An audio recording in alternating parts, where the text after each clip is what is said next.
दर्जी घूंघट वाली बहू का जादुई ब्राइडल लहंगा। भैया ये वाला कपड़ा दिखाना।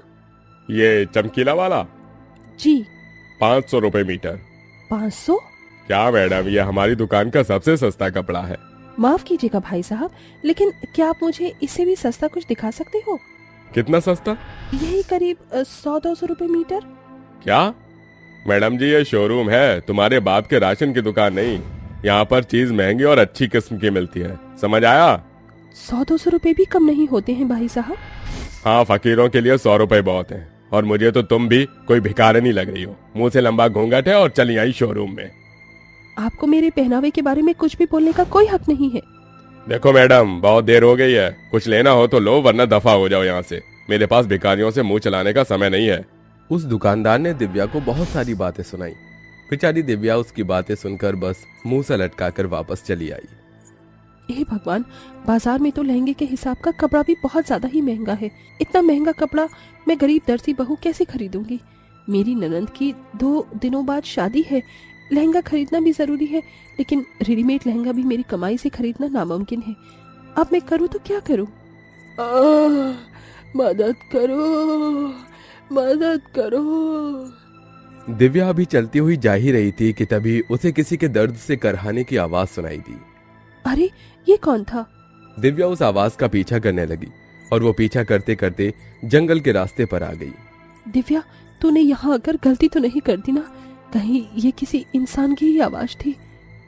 दिव्या ऐसे बोलती हुई चली रही थी कि तभी उसे जंगल में एक छोटी सी कुटिया दिखाई दी, जिसकी खिड़की से एक बुढ़िया दर्द से कराहती हुई दिखाई दे रही थी। अरे इस कुटिया में कोई बुढ़िया काकी रहती है। कौन है? अंदर आ जाओ, मेरी मदद कर दो। आ रही हूँ। काकी, आपको क्या हुआ है? बेटा, 3 दिन से भूखी हूँ, बुखार में भुन रही हूँ, कुछ खाने को दे दे। आप फिक्र मत कीजिए, मैं अभी खाना बनाती हूँ। दिव्या ने उस बुढ़िया के घर में उसी के राशन से उसके लिए खाना बनाया। उसके बाद उसने उसके घर की भी सफाई की और अंत में, लाइए काकी, मुझे उम्मीद है कि खाना खाकर आपके शरीर में थोड़ी सी जान आ जाएगी। आप दिखाइए, मैं आपके सर पर ये ठंडे पानी की पट्टियां रख देती हूँ, इससे आपका बुखार एकदम हल्का हो जाएगा। उसकी जरूरत नहीं है, शुक्रिया, तुमने मुझे आजाद किया। कौन हो तुम? मैं एक परी हूँ। ऐसे बोलकर वो बुढ़िया अपने असली रूप यानी कि एक परी के रूप में आ गई। वो बहुत ही खूबसूरत परी थी। वाह, यकीन नहीं होता। शुक्रिया दिव्या, आज अगर तुम ना आती तो ना जाने मुझे कब तक इस श्राप के साथ ही रहना पड़ता। आज तुमने मेरी मदद करके मुझे इस श्राप से मुक्त कर दिया। श्राप? हाँ श्राप, लेकिन मैं तुम्हें इस श्राप का रीजन नहीं बता सकती हूँ। खैर छोड़ो, अब तुमने मेरी मदद की है तो मेरा भी फर्ज बनता है तुम्हारी मदद करने का। बोलो, मैं तुम्हारी किस तरह मदद कर सकती हूँ? प्यारी परी, मेरी ननद की शादी है और मुझे उसके लिए लहंगा सिलना है। क्या तुम मुझे लहंगा सिलने के लिए कपड़ा दे सकती हो? बस इतनी सी बात। लेकिन तुम मुझसे लहंगा ही क्यों नहीं ले लेती? नहीं, मैंने अपनी ननद को वचन दिया है कि उसकी शादी का लहंगा मैं अपने हाथों से ही सिलूंगी, इसीलिए जैसी तुम्हारी इच्छा। आबराकाडाबरा, गिली गिली छू। परी ने ये मंत्र पढ़ा और तभी वहां पर एक बहुत ही सुंदर लहंगा बनाने का लाल कपड़ा हाजिर हो गया। अरे वाह, ये तो बहुत ही सुंदर है, लेकिन ये थोड़ा सा कम है। फिक्र मत करो, ये जरा सा भी कम नहीं पड़ेगा। तुम इसे अपने घर लेकर जाओ और फिर देखना कमाल। कैसा कमाल? वो तुम्हें खुद पता चल जाएगा। बस मैं तुम्हें इतना बता सकती हूँ कि ये कोई साधारण कपड़ा नहीं, बल्कि जादुई कपड़ा है। ऐसे बोलकर वो परी वहां से गायब हो गई। दिव्या भी उस कपड़े को लेकर अपने घर आ गई। अरे बहू, ले आई तू लहंगे का कपड़ा? हाँ माँ, मैं ले आई। कहाँ है? ये रहा। है? सिर्फ इतना सा? माँ, ये कोई आम कपड़ा नहीं, बल्कि जादुई कपड़ा है। ये क्या बात हुई बहू, तू किससे उल्लू बनकर आई है? माँ, ये मुझे एक परी ने दिया है। चलिए इसके जादू को आजमाते हैं। ए जादुई कपड़े, चलो जल्दी से तुम बड़े और भी ज्यादा सुंदर हो जाओ। दिव्या के ऐसा बोलते ही वो कपड़ा अपना आकार और डिजाइन बदलने लगा और वो बहुत ही सुंदर कपड़े में तब्दील हो गया। उसका ये जादू देखकर दोनों सास बहू हैरान हो गई। ये तो सच में जादू है। चलिए माँ जी, अब मैं जल्दी से इस कपड़े से गौरी के लिए लहंगा सिल देती हूँ। दिव्या उस कपड़े को काटने लगी और थोड़ी ही देर में उसने उससे बहुत ही सुंदर लहंगा सिलकर तैयार कर दिया। वो लाल रंग का बहुत ही सुंदर कढ़ाई वाला लहंगा था, जिसके ऊपर गोल्डन कलर के रेशम से बहुत ही सुंदर कढ़ाई हो रही थी। माँ जी, गौरी देखिए कैसा लग रहा है। बहुत सुंदर। गौरी, एक बार इसे पहनकर मुझे फिटिंग दिखा दो। जी भाभी। गौरी लहंगा पहनकर बाहर आई। भाभी जरा देखना, बहुत सुंदर लग रहा है। सुंदर तो है, लेकिन इसका ब्लाउज थोड़ा सा ढीला है। ब्लाउज ढीला है? कोई नहीं, लाओ मैं इसे टाइट कर दूंगी। बस दिव्या ने ऐसा बोला ही था कि तभी वो ब्लाउज खुद ब खुद ही उसकी नंद के फिट हो गया। कमाल है, ये कैसे हुआ? मैंने तो सोचा भी नहीं था कि इसका जादू इन चीजों पर भी असर करेगा। भाभी, अब आपको कुछ भी करने की जरूरत नहीं है, एकदम फिट है। वाकई ये तो बहुत ही कमाल का लहंगा है। चल गौरी, अब इसे संभाल कर रख दे, कहीं इस पर कोई दाग धब्बा न लग जाए। माँ के बोलने पर गौरी ने उसे अपनी अलमारी में रख लिया। इसी तरह तैयारियों में ही 2 दिन और बीत गए और आज गौरी की शादी का दिन था। बहू, कम से कम आज के दिन तो अपना घूंघट उठा ले। नहीं माँ जी, मुझे घूंघट के बिना बहुत अजीब लगता है। मैं ये घूंघट नहीं हटाऊंगी। जैसे तुझे अच्छा लगे। वैसे हमें भी अब तैयार हो जाना चाहिए, बारात आती ही होगी। जी माँ जी। दिव्या गौरी को तैयार करने के बाद खुद भी तैयार हो गई और सभी शादी का फंक्शन एंजॉय करने लगी। सभी को गौरी का लहंगा बहुत ज्यादा पसंद आया था। सब कुछ अच्छे से चल ही रहा था कि तभी वहां पर 3 डाकू आ गए। सभी के हाथ ऊपर। हे भगवान, कौन हो तुम? हम हैं 3 तिगाड़ा, नाम नहीं सुना? चलो अब सभी लोग अपना को सब कुछ हमारे हवाले कर दो। बिल्कुल नहीं। तू चुप कर समझी, वरना। डाकुओं ने सभी के ऊपर हथियार साध दिए थे। अभी वो सभी को लूट ही रहे थे कि तभी दिव्या को उस जादुई लहंगे का ध्यान आया। गौरी, अपने लहंगे से मदद मांगो। लहंगा क्या मदद करेगा? यही तो तुम नहीं जानते हो। ये मेरे जादुई लहंगे हम सभी को इन डाकुओं की कैद से बचा। गौरी के ऐसे बोलते ही लहंगे की चुन्नी खुद से ही बड़ी होने लगी और वो बड़ी होते होते इतनी बड़ी हो गई कि उसने उन तीनों लुटेरों को अपनी कैद में जकड़ लिया। अरे अरे, ये क्या चीज है? अरे छोड़ दे मुझे। अब आया मजा। मैंने पुलिस को भी फोन कर दिया है। अब तुम तीनों सलाखों की हवा खाना। दिव्या की बात सुनकर सभी मेहमान खुश हो गए। फिर क्या था, कुछ ही देर में पुलिस वहां पहुंच गई और उन तीनों को ले गई। डाकुओं के जाने के बाद गौरी की सभी रस्मों के साथ शादी हुई और सभी खुशी खुशी रहने लगे। बहू और बेटी का पहला बच्चा। माँ जी देखिए तो सही, आपके लिए खुशखबरी है। अरे ऐसी भी क्या खुशखबरी है जो तू मुझे सुनाने को इतनी बेताब हो रही है? माँ, मुझे बच्चा होने वाला है। मैं प्रेग्नेंट हूँ। हैं? सच? इसमें कौन सी बड़ी बात है? क्या आप खुश नहीं हो माँ जी? खुश तो हूं, और कैसे खुश होकर दिखाऊं? क्या आप तेरे लिए ढोल ताशे बजवाऊं? बोल। ज्यादा बातें मत मिला, और सारा घर का काम वैसे ही पड़ा हुआ है। जल्दी से घर के कामों को निपटा। जी। सिर्फ जी कहने से कुछ नहीं होगा। जल्दी से मुझे नाश्ता बनाकर दे, बड़ी जोरों से भूख लगी है। अनीता ऐसे बोलती हुई अपने कमरे में चली गई। पीछे से शिवानी उसका नाश्ता लेकर पहुंची। शिवानी गर्भवती थी, लेकिन फिर भी घर के सारे काम उसी ने निपटाए और अनीता आराम से चाय की चुस्कियां ले रही थी। ऐसे ही चलते चलते लगभग 1 हफ्ता बीत गया और एक दिन अनीता के पास उसकी बेटी मानसी का फोन आया। हेलो माँ। हाँ मानसी बोल। माँ, अब तो आप नानी बनने की तैयारी कर लो, आपकी बेटी गर्भवती है। हैं? सच बेटा? क्या तू तो सच बोल रही है? बिल्कुल सच माँ, मुझे आज ही पता चला। और माँ, मैं चाहती हूँ कि इस प्रेगनेंसी की हालत में आप मुझे घर ले आओ। वैसे भी मेरी सास मुझसे बहुत काम करवाती हैं, इतने काम करके तो मेरी हालत बुरी हो जाएगी। तू फिक्र मत कर मेरी बच्ची, मैं तुझे अभी लेने आ रही हूँ। अनीता अपनी बेटी के घर जाने लगी। उसे बाहर जाता देख शिवानी उससे बोली, माँ आप कहीं जा रही हो? अरे बहू जानती है, मेरी बेटी गर्भवती है, मैं उसे ही लेने जा रही हूँ। अरे वाह, ये तो बहुत खुशी की बात है। वो तो है, मैं अभी उसे लाते ही पूरे मोहल्ले में खुशी की मिठाई बांटूंगी। अनीता ऐसे बोलती हुई अपनी बेटी को लेने चली गई। शिवानी को अपनी सास का ऐसा बर्ताव थोड़ा सा अजीब लगा, लेकिन उसने उसे नजरअंदाज कर दिया और कुछ ही देर में अनीता अपनी बेटी को घर ले आई।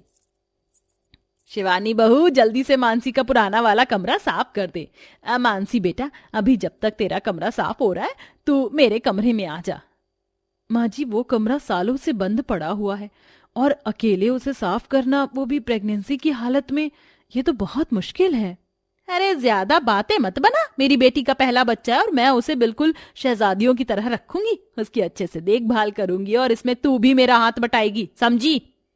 अनीता की बात सुनकर शिवानी चुप हो गई और अपनी ननद का कमरा साफ करने चली गई। यहाँ पर कितनी धूल है। एक तरफ शिवानी अकेले कमरा साफ कर रही थी तो वहीं दूसरी तरफ, ये ले मेरी बच्ची, तू ये केले खा।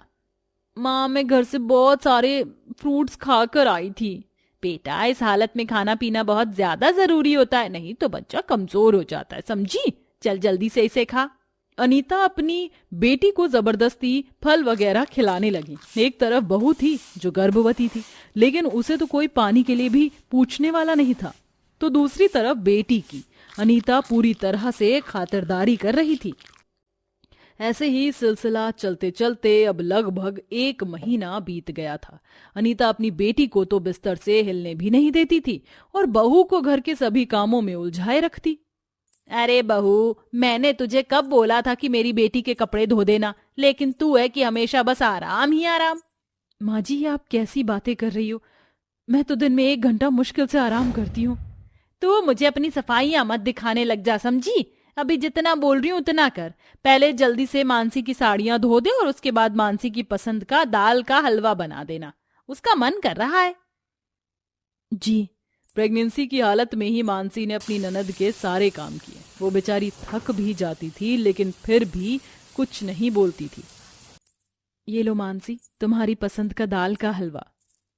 बड़ी देर लग गई तुम्हें इसे बनाने में? हाँ, वो मैंने तुमसे कोई सफाई नहीं मांगी, इसे यहीं रखो और दफा हो जाओ यहां से, समझी? शिवानी हलवा वहीं रख कर बाहर आ गई।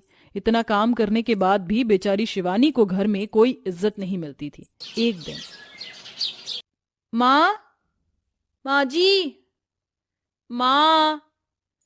हाँ बेटी, क्या बात है?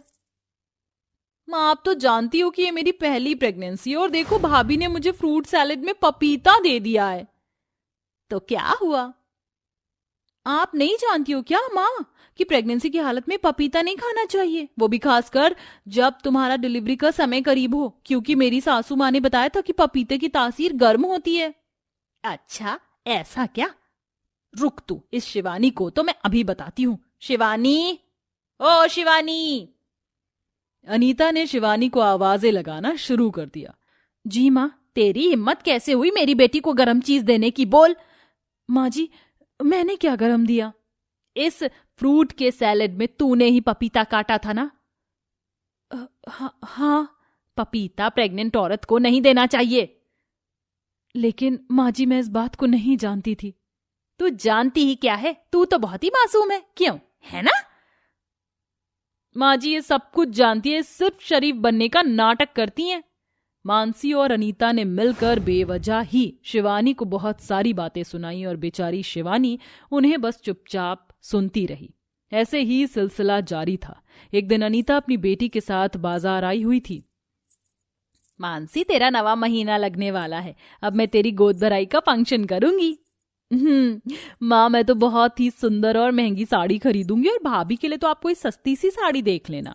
बिल्कुल। दोनों माँ बेटी ऐसे ही बातें कर रही थी कि तभी मानसी का ध्यान सड़क से हट गया और चलते चलते उसकी एक गाड़ी से टक्कर हो गई। टक्कर काफी तेज हुई थी, जिसकी वजह से मानसी के सर और काफी जगहों से खून बहने लगा। मानसी, मानसी, मानसी बेटा, अरे कोई है, कोई तो मेरी बच्ची की मदद करो। अनीता चिल्ला चिल्ला कर मदद की गुहार लगाने लगी। कुछ लोग जो सड़क पर थे उन्होंने अनीता की मदद की और मानसी को अस्पताल पहुंचाया। जैसे ही शिवानी और उसके पति शिव को ये पता चला, वो भी दौड़ते हुए अस्पताल आ गए। डॉक्टर, मेरी बेटी ठीक तो है ना? जी, आपकी बेटी के शरीर से बहुत सारा खून बह चुका है और ऐसे वीकनेस भी हो जाती है। आपकी बेटी को ब्लड की जरूरत है।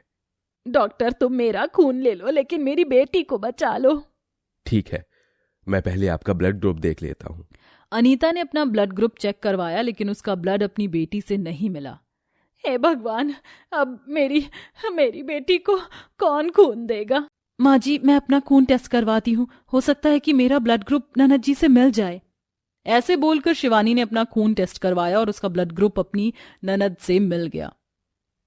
आपका और आपकी नंद का खून बिल्कुल एक जैसा है, लेकिन सोच लीजिए आप भी गर्भवती हो और आपको पूरा 2 यूनिट खून देना पड़ेगा।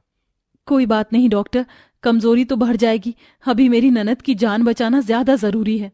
ऐसे बोलकर शिवानी ने अपनी ननद की जान बचाने के लिए 2 यूनिट खून दे दिया। अपनी बहू का इतना बड़ा बलिदान देख अनीता को उसकी गलती और अपनी बहू का प्यार महसूस हुआ और उसने शिवानी से माफी मांगी। मुझे माफ कर दे बहू, मैं तुझे क्या समझती थी और तू क्या निकली। मैंने तेरे साथ बहुत गलत किया, प्लीज मुझे माफ कर दे। कोई नहीं माँ जी, आप ऐसे माफी मत मांगिए। अभी दोनों सास बहू बात ही कर रही थी कि तभी डॉक्टर आया। आपकी बेटी को होश आ गया है, आप उनसे मिल सकती हो। जी डॉक्टर, शुक्रिया। दोनों सास बहू मानसी के पास पहुंचती हैं। माँ, भाभी, कुछ मत बोल मेरी बच्ची। माँ, भाभी ने मेरे लिए इतनी बड़ी कुर्बानी दी और हमने इनके साथ कैसा सुलूक किया था। मुझे माफ कर दो भाभी जी, मैंने आपसे बेवजह बैर रखा। कोई बात नहीं, अब तो आपको सब कुछ समझ आ ही गया है। अब जो हुआ सो हुआ, बीते हुए को भूल जाइए और नए कल की तैयारी कीजिए। शिवानी की बात सुनकर सभी मुस्कुराने लगे। 2 दिनों बाद मानसी की भी छुट्टी हो गई और अपनी बेटी के घर लौटने पर अनीता ने अपनी बेटी और बहू की गोद भराई का फंक्शन रखा। इस दिन के बाद से अनीता ने कभी बेटी और बहू के बीच भेदभाव नहीं किया। कुछ दिनों बाद शिवानी और मानसी ने बहुत ही सुंदर सुंदर बेटियों को जन्म दिया और सभी खुशी खुशी रहने लगे।